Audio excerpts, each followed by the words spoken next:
तो नमस्कार दोस्तों, कल तक अपन ने जो पढ़ लिया आवेश के बारे में पढ़ लिया, आवेश का क्वांटमीकरण, विद्युत सबके बारे में पढ़ लिया। ठीक है, आवेश के क्वांटमीकरण के क्वेश्चन किए अपन ने 2-3, आवेश के बारे में जो पढ़ा था उसके क्वेश्चन कर लिए अपन ने 2-3। तो आज अपन क्या करेंगे, आवेश के क्वांटमीकरण तक जितना है अपना उसको लिख लेते हैं। मैं लिखवाता हूं और तुम लिखो उसको। ठीक है, तो सबसे पहला टॉपिक डालो क्या, चैप्टर का फर्स्ट टॉपिक अपना क्या है, विद्युत। चैप्टर का फर्स्ट टॉपिक क्या है अपने पास में, विद्युत है।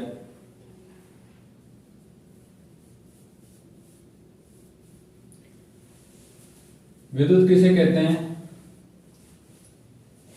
विद्युत उस ऊर्जा को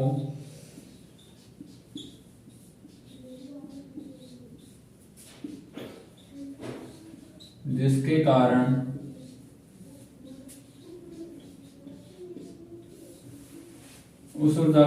कारण किसी पदार्थ में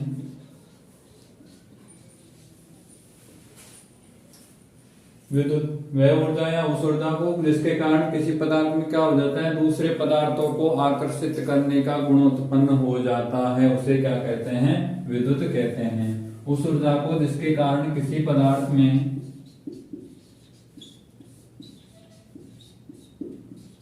दूसरे पदार्थों को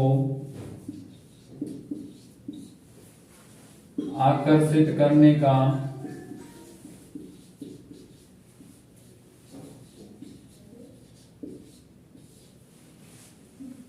वह ऊर्जा या उस ऊर्जा को जिसके कारण किसी पदार्थ में दूसरे पदार्थों को आकर्षित करने का गुण उत्पन्न हो जाता है,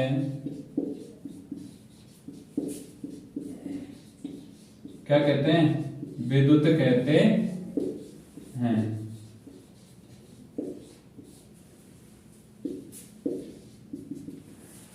वह ऊर्जा या उस ऊर्जा को जिसके कारण किसी पदार्थ में दूसरे पदार्थों को आकर्षित करने का क्या हो जाता है, गुण उत्पन्न हो जाता है, उसे क्या कहते हैं, अपन विद्युत कहते हैं। ठीक है, लिखो।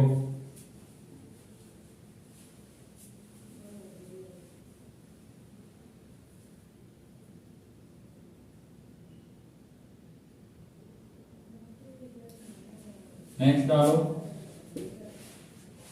नेक्स्ट क्या है अपना टॉपिक, वैद्युत आवेश। क्या है, वैद्युत आवेश, इलेक्ट्रिक चार्ज। क्या लिखेंगे, इलेक्ट्रिक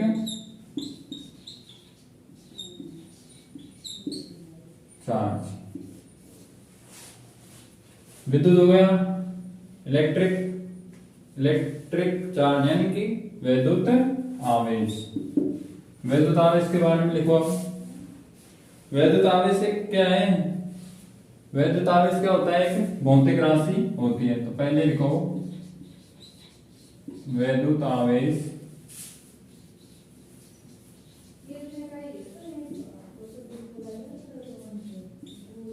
एक भौतिक राशि होती है। वैद्युत आवेश क्या होती है, भौतिक राशि होती है। भौतिक राशि होती है जिसे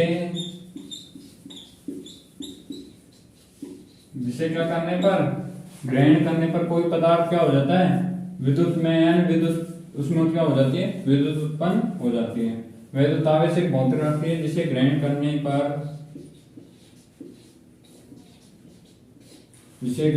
पर कोई पदार्थ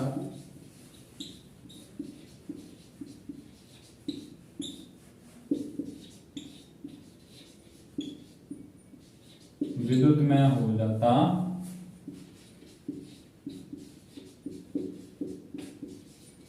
क्या हो जाता है, वैद्युत आवेश एक भौतिक राशि है जिसे ग्रहण करने पर क्या हो जाता है, कोई पदार्थ विद्युत में या विद्युत में हो जाता है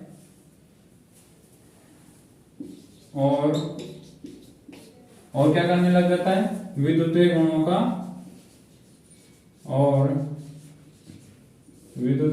प्रदर्शन करने लग जाता है। विद्युतीय गुणों का प्रदर्शन करने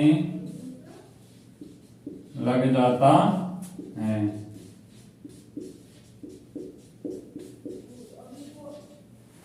वैद्युत आवेश एक भौतिक राशि होती है जिसे ग्रहण करने पर कोई पदार्थ क्या हो जाता है, विद्युत में या विद्युत में हो जाता है और विद्युतीय गुणों का क्या करने लग जाता है, प्रदर्शन करने लग जाता है। उसे क्या कहते हैं, वैद्युत आवेश कहते हैं, इलेक्ट्रिक चार्ज कहते हैं।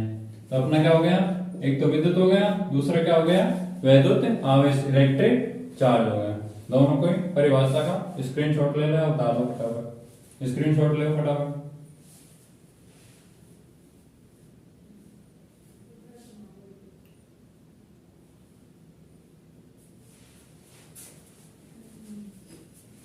आगे देखो,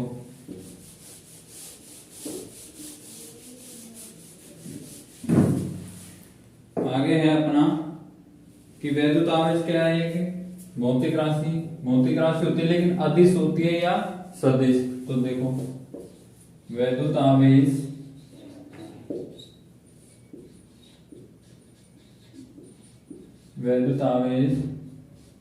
एक अदिश,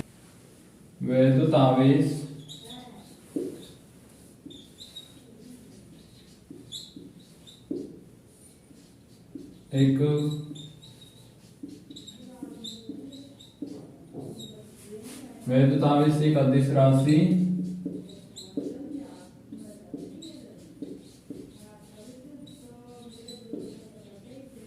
वैद्युत आवेश से क्या होती है, अदिश राशि होती है।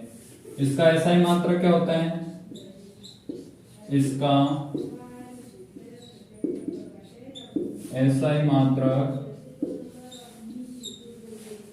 अपन ने थोड़ी देर पहले क्वेश्चन देखे थे, कल देखे थे ना अपन ने क्वेश्चन, उनमें क्या था, Q बराबर एनी आवेश मात्रक क्या लग रहे थे अपन, कूलाम।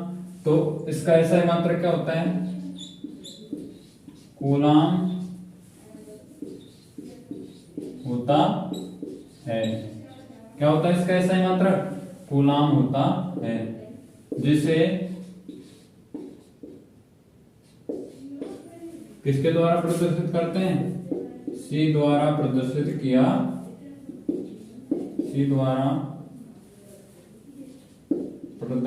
किया जाता है।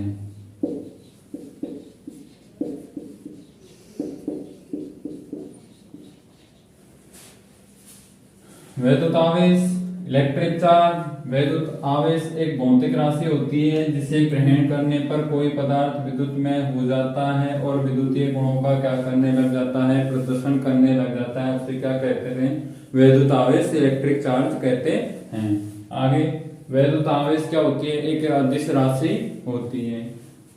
इसका ऐसा ही मात्रक क्या होता है, कूलाम होता है, जिससे किसके द्वारा, C द्वारा प्रदर्शित किया जाता है। आगे देखो,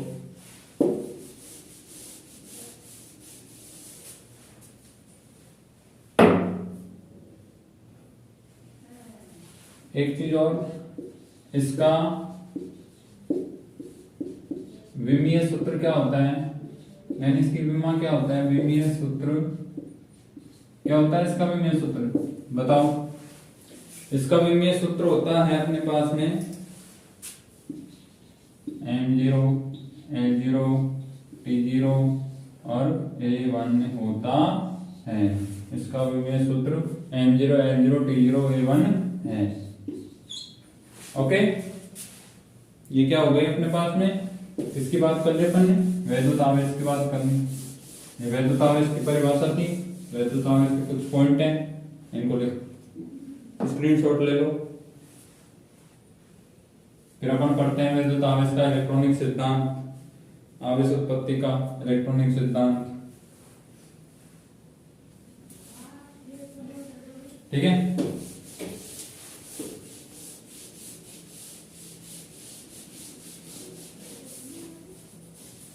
अब अगला टॉपिक अपना वैद्युत आवेश उत्पत्ति का इलेक्ट्रॉनिक सिद्धांत। नेक्स्ट टॉपिक अपना क्या, आवेश उत्पत्ति का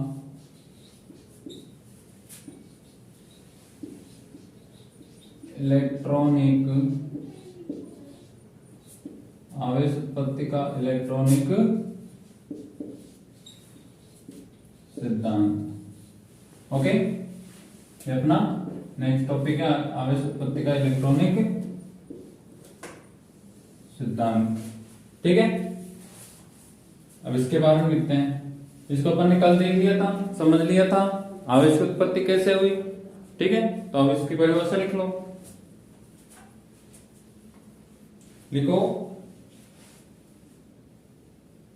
हम जानते हैं कि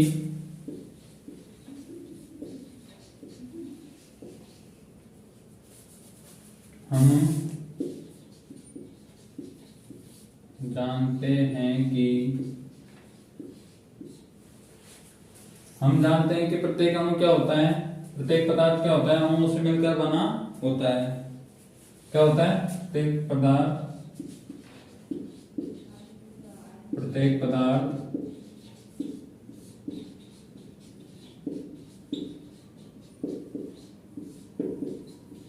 अणुओं से मिलकर, हम जानते हैं कि प्रत्येक पदार्थ अणुओं से मिलकर बना होता है। ओके, फर्स्ट पॉइंट डालो, लिखो, हम जानते हैं कि प्रत्येक पदार्थ अणुओं से मिलकर बना होता है। सेकंड पॉइंट अपना,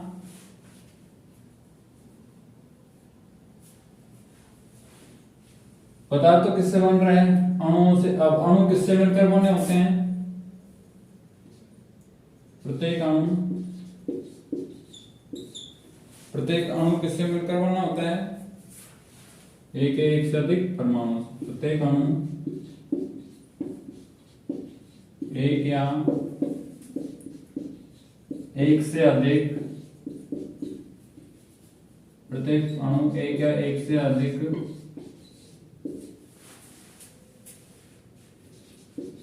परमाणुओं से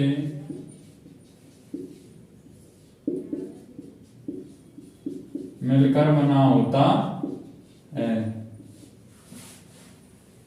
एक से अधिक परमाणुओं से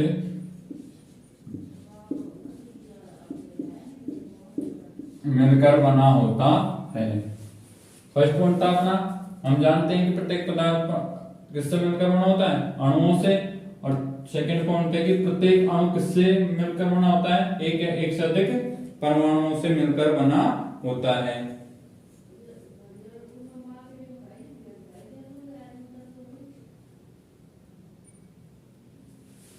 नेक्स्ट पॉइंट है अपना कि प्रत्येक परमाणु का जो भार होता है, प्रत्येक परमाणु का क्या होता है, प्रत्येक परमाणु का जो कुल भार होता है,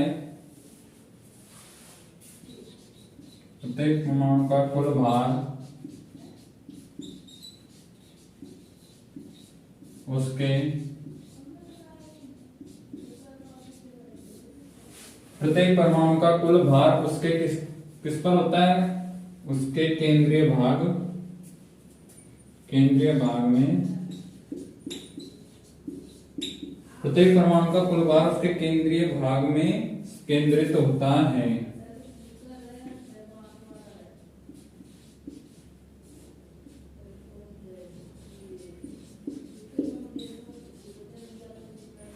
प्रत्येक परमाणु का कुल भार उसके केंद्रीय भाग में केंद्रित होता है। ओके, जिसे क्या कहते हैं, केंद्रीय भाग को, जिसे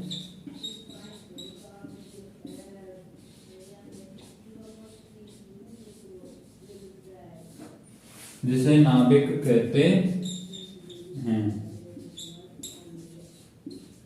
क्या कहा जाता है, जिसे नाभिक कहा जाता है। ठीक है, नाभिक को इंग्लिश में क्या बोलेंगे अपन, न्यूक्लियस। तो ये क्या था, आवेश उत्पत्ति का इलेक्ट्रॉनिक सिद्धांत। फर्स्ट पॉइंट था अपना, हम जानते हैं कि प्रत्येक पदार्थ अणुओं से मिलकर बना होता है। सेकंड पॉइंट है अपना, प्रत्येक अणु किससे मिलकर बना होता है, परमाणुओं से मिलकर बना होता है। ठीक है। थर्ड पॉइंट है अपना कि प्रत्येक परमाणु का कुल भार, प्रत्येक परमाणु का क्या, कुल भार उसके केंद्रीय भाग में केंद्रित होता है, जिसे क्या कहा जाता है, नाभिक कहा जाता है। ठीक है। 3 पॉइंट हो गए अपने, इनका स्क्रीनशॉट लो।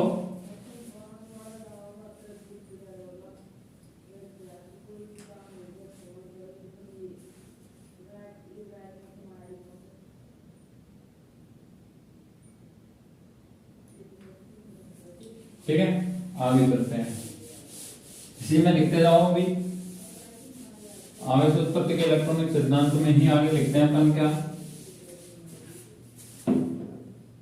कि नाभिक, किसकी बात की अपन ने, नाभिक की, न्यूक्लियस की बात की। तो न्यूक्लियस में क्या होते हैं, 2 प्रकार के कण होते हैं इसमें, प्रोटॉन और न्यूट्रॉन। इलेक्ट्रॉन तो क्या होते हैं, पदार्थ के चारों तरफ कक्षाओं में चक्कर लगाते रहते हैं, लेकिन न्यूक्लियस यानी परमाणु के केंद्रीय भाग में क्या पाए जाते हैं, नाभिक में प्रोटॉन और न्यूट्रॉन पाए जाते हैं। तो लिखो, परमाणु के नाभिक में क्या होते हैं, 2 प्रकार के कण होते हैं।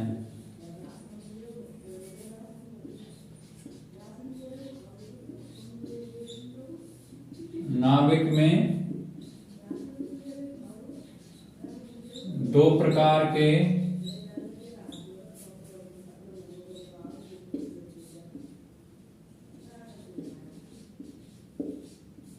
कण होते हैं। कितने प्रकार के, नाभिक में 2 प्रकार के कण होते हैं। कौन कौन से, फर्स्ट प्रोटॉन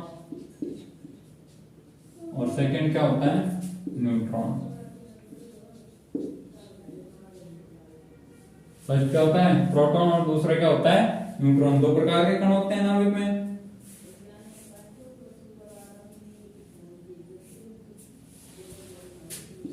प्रोटॉन और न्यूट्रॉन, प्रोटॉन और न्यूट्रॉन। ठीक है। तो प्रोटॉन तो क्या होता है, प्रोटॉन में क्या होता है, धनावेशित भाग होता है, इलेक्ट्रॉन ऋणावेशित होता है, प्रोटॉन धनावेशित होता है। लेकिन न्यूट्रॉन क्या होता है, न्यूट्रॉन पर कोई भी आवेश नहीं होता है। तो लिखेंगे अपन कि प्रोटॉन में धनावेश होता है। क्या लिखेंगे, प्रोटॉन में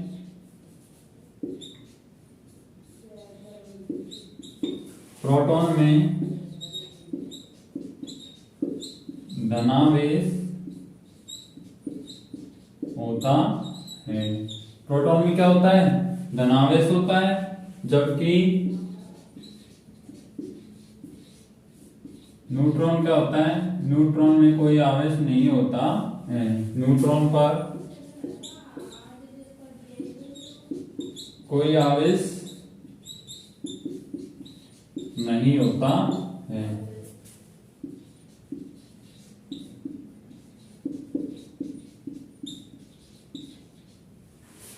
प्रोटॉन में धनावेश होता है, जबकि न्यूट्रॉन में कोई आवेश नहीं होता है। न्यूट्रॉन पर कोई आवेश नहीं होता है, न्यूट्रॉन आवेशहीन होता है। इलेक्ट्रॉन पर ऋणावेश होता है, प्रोटॉन पर धनावेश होता है, लेकिन न्यूट्रॉन क्या होता है, आवेशहीन होता है, उस पर कोई आवेश नहीं होता है। ठीक है, आगे लिखो।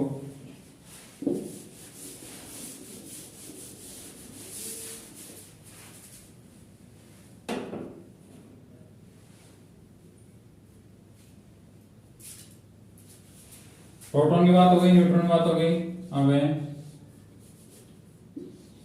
इलेक्ट्रॉन परमाणु में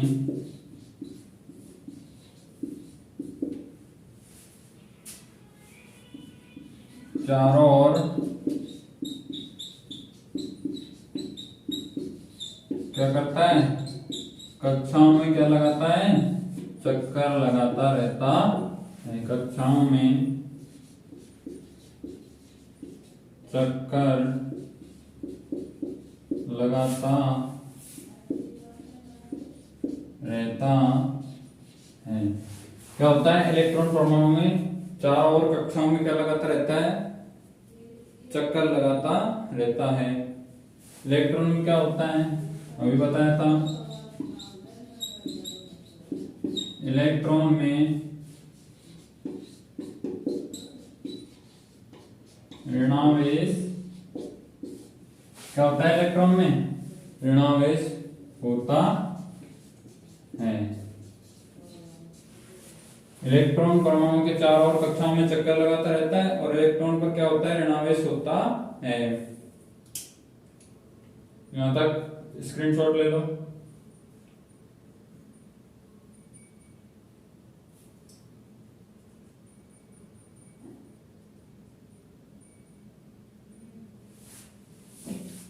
आगे लिखो,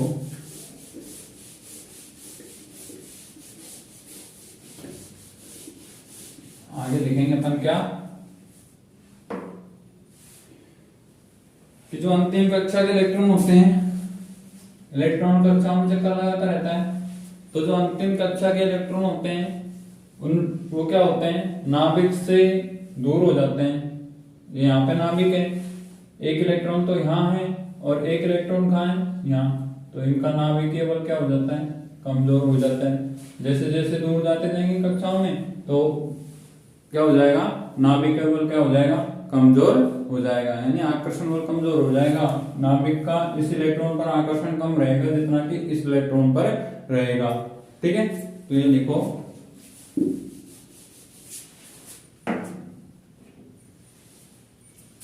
कि अंतिम कक्षा में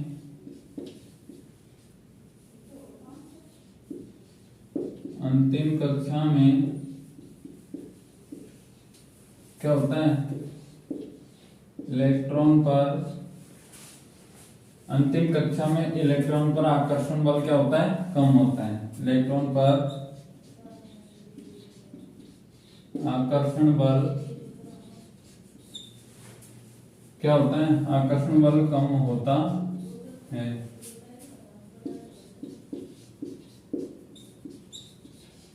अंतिम कक्षा में इलेक्ट्रॉन पर क्या होता है, आकर्षण बल का मान क्या होता है, कम होता है, बहुत कम होता है।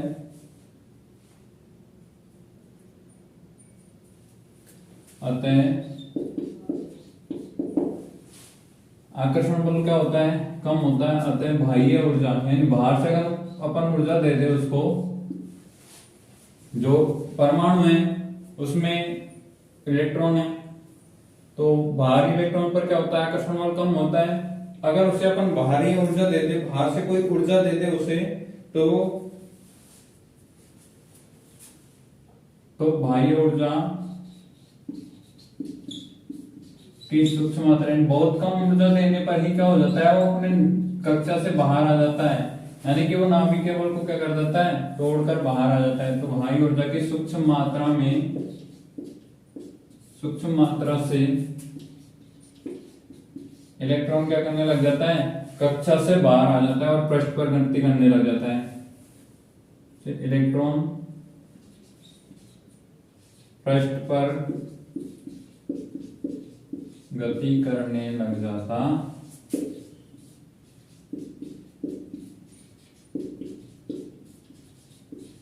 ओके। अंतिम कक्षा में इलेक्ट्रॉन पर क्या होता है, आकर्षण बल कम होता है, अतः बाह्य ऊर्जा की सूक्ष्म मात्रा से इलेक्ट्रॉन का अंतः पृष्ठ पर गति करने लग जाता है। ठीक है, आगे देखो,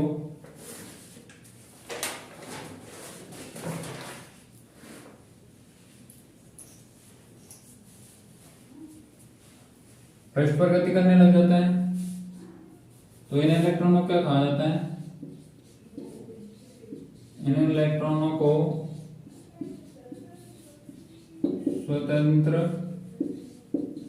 इलेक्ट्रॉन कहा जाता है।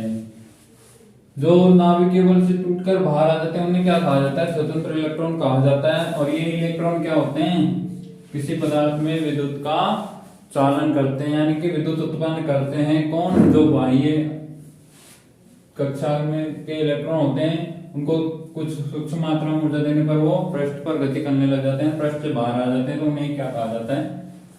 स्वतंत्र इलेक्ट्रॉन कहा जाता है। ये किसी पदार्थ में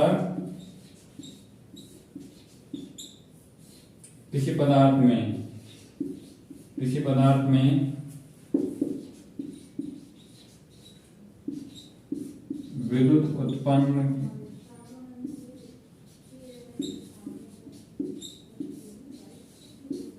करने का कारण होते हैं। ये किसी पदार्थ में विद्युत उत्पन्न करने का कारण होते हैं। यानी कि ये इलेक्ट्रॉन क्या करते हैं? किसी पदार्थ में विद्युत का उत्पन्न करते हैं, विद्युत में करते हैं, उस पदार्थ को विद्युत उत्पन्न कर देते हैं। उस पदार्थ में जो स्वतंत्र इलेक्ट्रॉन जो बाहरी कक्षा में होते हैं और कुछ सूक्ष्म मात्रा में ऊर्जा देने पर ही वो क्या आ जाते हैं? पृष्ठ से बाहर आ जाते हैं, और वही क्या करते हैं? उस पदार्थ में को विद्युत में यानी विद्युत उत्पन्न कर देते हैं। ठीक है, इसका स्क्रीनशॉट ले लो।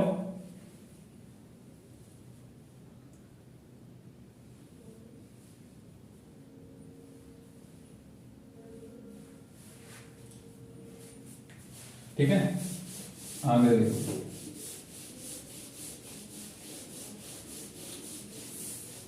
अपन ने पढ़ा था कि जब दो पिंड क्या होते हैं? आवेशहीन होते हैं, उन पर कोई आवेश नहीं होता है।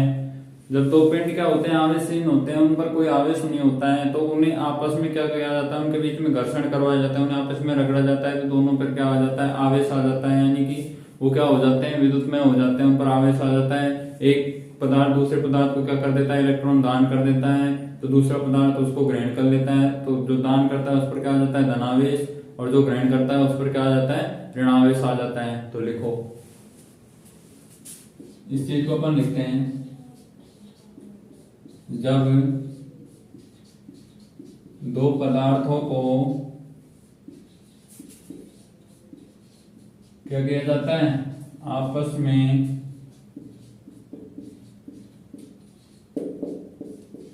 रगड़ा जाता है या घर्षण करवाया जाता है। जब दो पदार्थों को आपस में रगड़ा जाता है तो जब दो पदार्थों को आपस में रगड़ा जाता है तो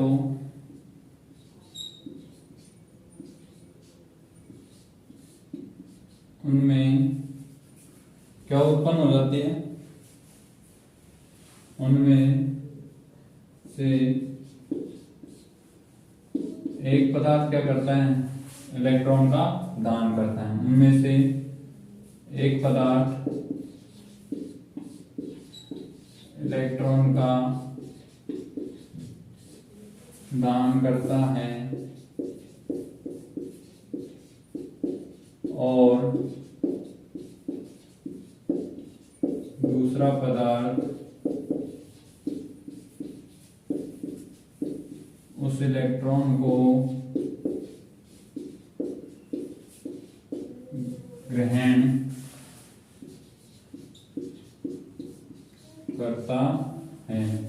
यानी कि जब दो पदार्थों को आपस में रगड़ा जाता है तो उनमें से एक पदार्थ क्या करता है? इलेक्ट्रॉन का दान करता है, तो दूसरा पदार्थ उस इलेक्ट्रॉन को ग्रहण करता है। जो पदार्थ इलेक्ट्रॉन का दान करता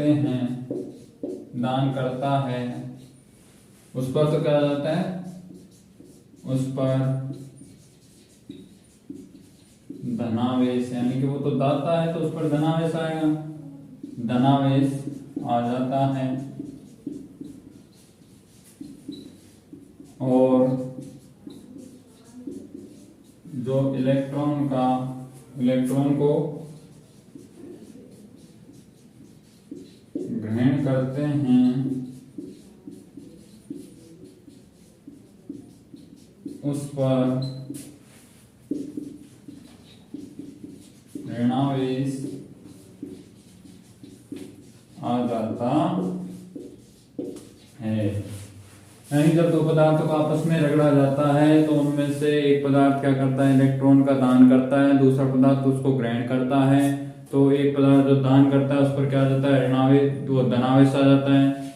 क्योंकि वो तो क्या हो गया, दाता हो गया, तो दाता हो गया तो उस पर धनावेश आएगा, और जो ग्रहण कर रहा है उस पर क्या आ जाता है, ऋणावेश आ जाता है। यानी कि एक पिंड तो क्या हो गया, धनावेशित, और एक क्या हो गया, ऋणावेशित हो गया। ठीक है, स्क्रीनशॉट ले लो इसका।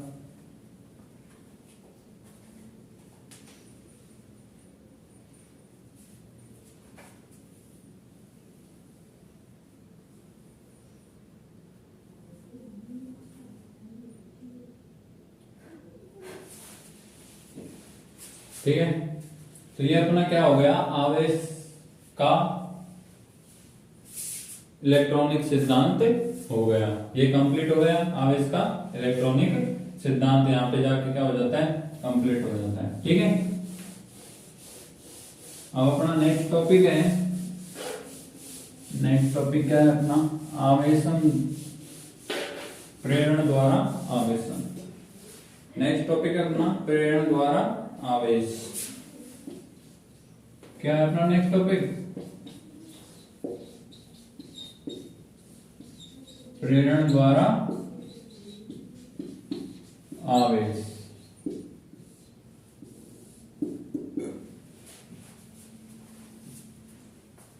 प्रेरण द्वारा आवेश अपन ने पढ़ा था कल कि जब एक पिंड पर क्या है, आवेश Q1 है, दूसरे पर क्या है, आवेश समान 0 है, दोनों को क्या किया जाता है, आपस में घर्षण करवाया जाता है। तो जो Q1 आवेश था वो दूसरे पिंड पर भी क्या कर देता है, उसको भी क्या कर देता है, आवेशित कर देता है। यानी कि उस पर से इलेक्ट्रॉन उस पर चले जाते हैं, तो वो उस पिंड को भी आवेशित कर देता है। लेकिन कोई भी पिंड अपने से ज्यादा दूसरे को क्या नहीं होने देता, आवेशित नहीं होने देता है। अपने आवेश से ज्यादा दूसरे को आवेशित नहीं होने देता है।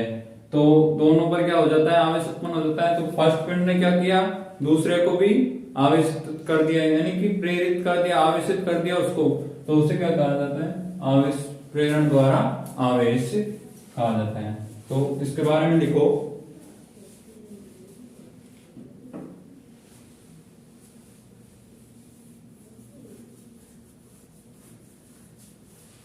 जब किसी आवेशित छड़ को, जब किसी आवेशित छड़ को किसके पास में लाया जाता है, जब किसी आवेशित छड़ को विद्युत रुद्ध, यानी कि जिसमें क्या नहीं है, विद्युत रुद्ध स्टैंड पर, जब किसी आवेशित छड़ को विद्युत रुद्ध स्टैंड पर रखे किसी अनावेशित चालक के पास में लाया जाता है, जिसमें क्या नहीं है, आवेशित छड़ को लेके आ रहे हैं अपन किस पर, विद्युत रुद्ध स्टैंड पर रखे अनावेशित चालक के पास, रखे अनावेशित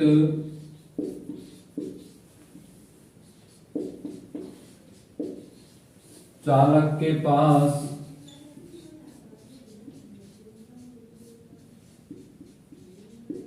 लाया जाता है।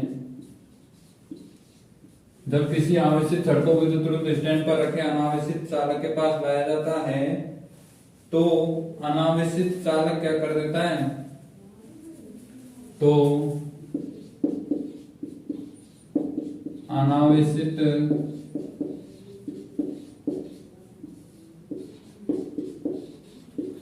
चालक के क्या हो जाता है, जब किसी भी आवेशित छड़ को विद्युत रुद्ध स्टैंड पर रखे अनावेशित चालक के पास में लाया जाता है, तो अनावेशित चालक के विजातीय सिरे पर तो क्या हो जाता है, अनावेशित चालक के विजातीय सिरे पर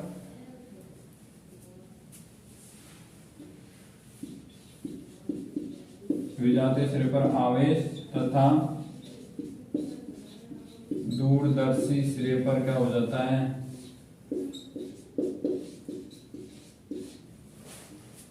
जब किसी आवेशित छड़ को विद्युत में स्टैंड के पास से स्टैंड पर रखे किसी आवेशित चालक के अनावेशित चालक के पास लाया जाता है, तो अनावेशित चालक के पास वाले सिरे पर विजातीय आवेश तथा दूरदर्शी सिरे पर क्या हो जाता है, सजातीय आवेश उत्पन्न हो जाता है। तो अनावेशित चालक के पास वाले सिरे पर सॉरी के पास वाले सिरे पर विजातीय आवेश क्या हो जाता है, विजातीय आवेश, तथा दूरदर्शी सिरे पर क्या हो जाता है, दूरदर्शी सिरे पर सजातीय आवेश आ जाता है। सजातीय आवेश उत्पन्न हो जाता है। जब किसी आवश्यक छड़ पर को विद्युत रुद्ध स्टैंड पर रखे अनावश्यक चालक के पास लाया जाता है तो अनावश्यक चालक के पास वाले सिरे पर तो क्या हो जाता है, के पास वाले सिरे पर विजातीय आवेश तथा दूरदर्शी सिरे पर क्या हो जाता है, सजातीय आवेश उत्पन्न हो जाता है। इस क्रिया को क्या कहा जाता है, आवेश का प्रेरण या स्थिर विद्युत प्रेरण कहा जाता है।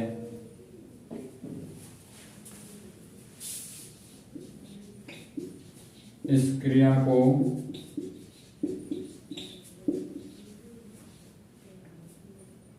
विद्युत प्रेरण या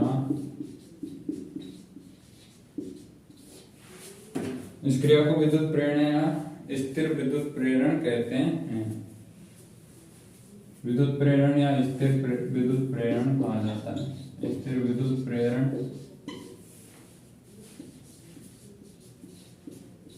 या क्या कहा जाता है, प्रेरण द्वारा आवेश, आवेश का प्रेरण कहा जाता है।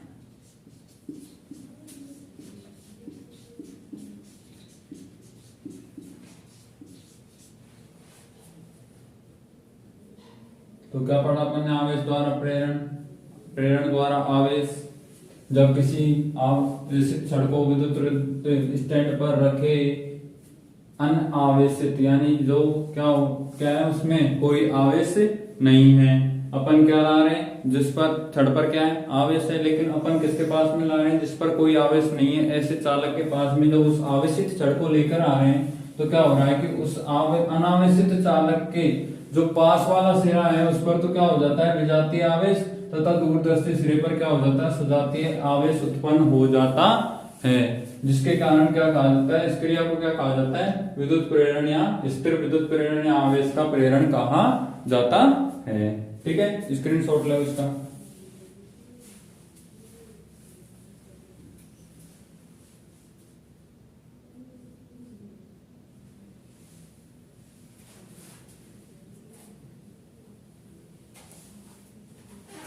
ले लिया स्क्रीनशॉट।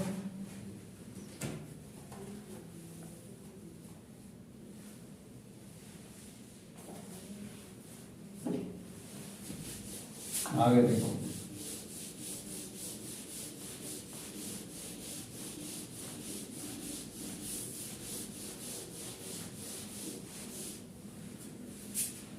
नेक्स्ट टॉपिक है अपना क्या, आवेश का संरक्षण। नेक्स्ट टॉपिक क्या है अपना, आवेश का संरक्षण। ये क्या है अपना नेक्स्ट टॉपिक, आवेश का संरक्षण, कंजर्वेशन ऑफ चार्ज।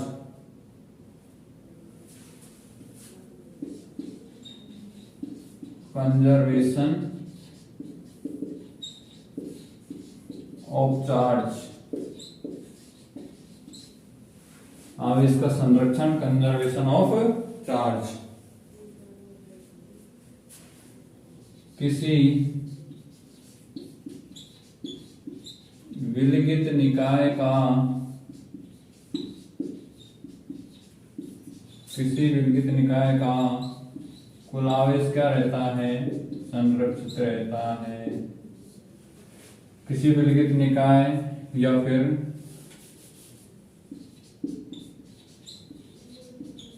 पृथकृत निकाय का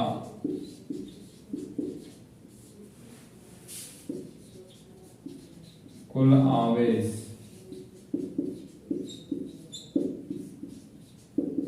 संरक्षित रहता है। किसी विलगित निकाय या पृथक निकाय का कुल आवेश क्या रहता है?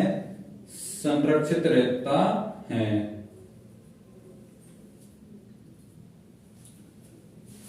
अब विलगित निकाय किसे कहते हैं? इसको भी लिख लो यहाँ पे, विलगित निकाय। जब दो या दो से अधिक जब दो या दो से अधिक चीज मिलकर किसी कार्य को संपन्न करती है तो उसे क्या कहा जाता है? विलगित निकाय कहा जाता है। जब दो या दो से अधिक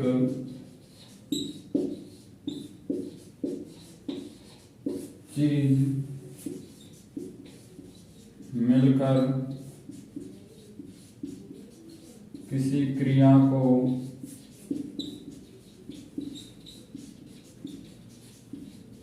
संपन्न करती हैं तो उसे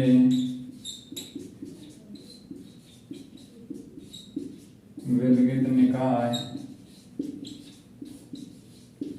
कहा जाता है। तो क्या हो गया अपना आवेश का संरक्षण, यानी आवेश संरक्षित रहता है। किसी विलगित निकाय या पृथक निकाय का कुल आवेश क्या रहता है? संरक्षित रहता है।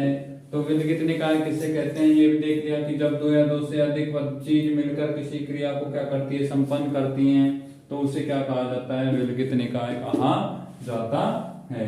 ठीक है, तो अपन कहां तक लिख लिया? आवेश का संरक्षण। यहां तक अपना कंप्लीट हो गया। अब आगे आता है, क्या टॉपिक आएगा अपना आगे? आवेश का क्वांटमीकरण पढ़ लिया अपन ने, उसको अपन लिखेंगे कब? कल लिखेंगे। ओके, ठीक है।